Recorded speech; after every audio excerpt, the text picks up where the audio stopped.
In Diamonds Are Forever, Bond is flying to America. And since those early airliners didn't have the range to go nonstop, they stopped in Shannon, Ireland, and he had an Irish coffee.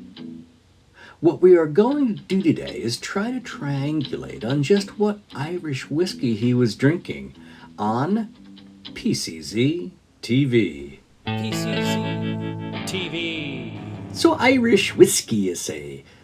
Well, to be legally defined as Irish whiskey, surprise, it must be distilled and aged on the island of Ireland. From a mash of malted cereals, distilled to less than 94.8 ABV, and aged for at least 3 years in wooden casks. Now, it's interesting to note that in the 1800s, Irish whiskey was the world's most popular whiskey, easily beating out neighboring Scotland. Anyway, let's dive into this investigation. As mentioned earlier, in Diamonds Are Forever, Bond stops off in Shannon on his trip to the US and has an Irish coffee. So step one, since Shannon is located in the south, I'm going to rule out Bushmill and all the other distilleries in the north because they're in Northern Ireland, and Ireland was partitioned in the 20s, and well, sorry to say I can't picture the Catholic South drinking Protestant whiskey. So step two, let's examine the history of Irish coffee. Well, coffee cocktails have been around as long as coffee and liquor have been around, but the Irish coffee was popularized thanks to the Shannon Airport. And there are many tall tales about the Irish coffee's modern recipe origins. The one I like the best is the one attributed to Joe Sheridan, the head chef of the restaurant at the Foynes Flying Boat Terminal, which is just across the bay from Shannon, which predated the Shannon Airport. Again, planes and flying boats in those days didn't have the range to go nonstop to America. They had to stop to top up the tanks. And while waiting for the plane to be serviced, the passengers would disembark and partake in a local refreshing beverage. The museum at Foynes even has a section dedicated on their website to Irish coffee, and its creator, Joe Sheridan, this is brilliant, and the use of Irish whiskey in the coffee with Irish cream was unique. And now at the Foynes Museum, they use Powers Irish whiskey exclusively as the key ingredient. Powers was founded in 1791 by James Power, an innkeeper from Dublin, established a small distillery at his public house on Thomas Street, and Powers was still around in the 50s and is still going strong today. So I guess that's it. The OG is all settled, right? Well, maybe not. And here's where it gets interesting. See, the Foynes Museum was only started in 1988, so this may or may not be the correct whiskey, and this may or may not be a sponsored product. So I don't really know. Oh, fun fact, Shannon Airport today has a restaurant after the name of Chef Joe Sheridan. And speaking of Chef Joe Sheridan, well, here's another chapter of Irish coffee history we need to share. You see, only the affluent could travel by plane back in the day. So what made Irish coffee so famous with the masses then? Well, the drink was actually made famous by Pulitzer Prize winning San Francisco Chronicle columnist Stanton Delaplane. See, after tasting it in his plane's layover in Ireland, he hired Joe Sheridan out of the Foynes to come and make the concoction at the Buena Vista Cafe in San Francisco during the 1950s. And they use Tullamore Dew.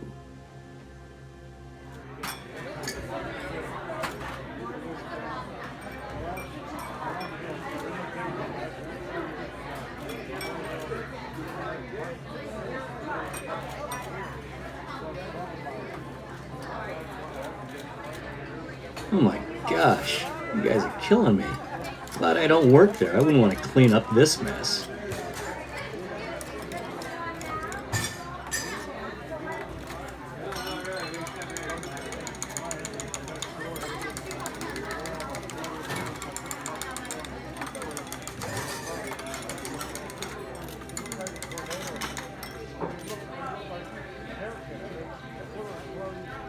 And you know something, these proportions don't look exact. I don't think they're actually measuring this stuff out in any way.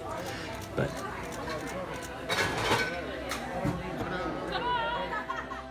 anyway, Tullamore was started in 1829, named after the town where it's made, and is the second largest selling Irish whiskey worldwide. So again, it could very well be this whiskey.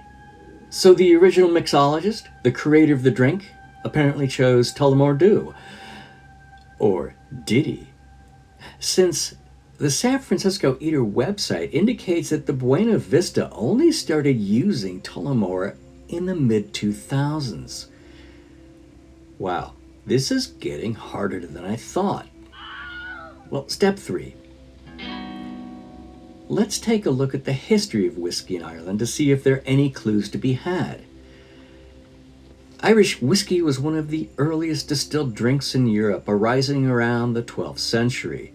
The oldest known documented record of it is in 1405 in the annals of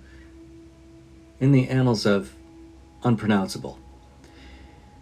Needless to say, it was popular and distilleries sprouted up and grew at a tremendous rate. However, when British historian Alfred Barnard published his account of the distilleries of Britain in 1887, there were only 28 distilleries left. And by the 1960s, there were only a handful of these remaining in operations, which means our chances are good of finding it. So, speaking of chances, perhaps we should just play the odds. Yeah, baby, yeah! What is the largest selling, most popular Irish whiskey in the world? Jameson's. Founded in the 1800s, made in Dublin, it was readily available, continued on this period, and perhaps that was used in Bond's Irish coffee. But wait! There's more! Step 4. Revisionist history. Now, there was one movie actor who played James Bond who actually was Irish. I'm talking, of course, about Pierce Brosnan. Now, put down that martini, Pierce, and let's think about this. He was born in unpronounceable Ireland, but grew up in Navan? So maybe he'd be loyal to the local tipple. And given Slane Castle is only about 10 minutes away, and it's a distillery, perhaps he's fond of this whiskey. Although they only started distilling in 2017, so it's definitely not going to be a literary Bond choice. What do I think? Ladies and gentlemen of the jury. Well, sadly, we'll never know for sure exactly what brand Bond chose. But I'm going to go with the odds, and I'm going to say it's Jameson's, followed by Tullamore, and then Powers. Yeah, well, that's just like your opinion, man. But what do you think? And if you've enjoyed this thought experiment, feel free to watch my other James Bond videos. And now, to my disclaimers. Don't forget to like, comment, and subscribe. Bye now.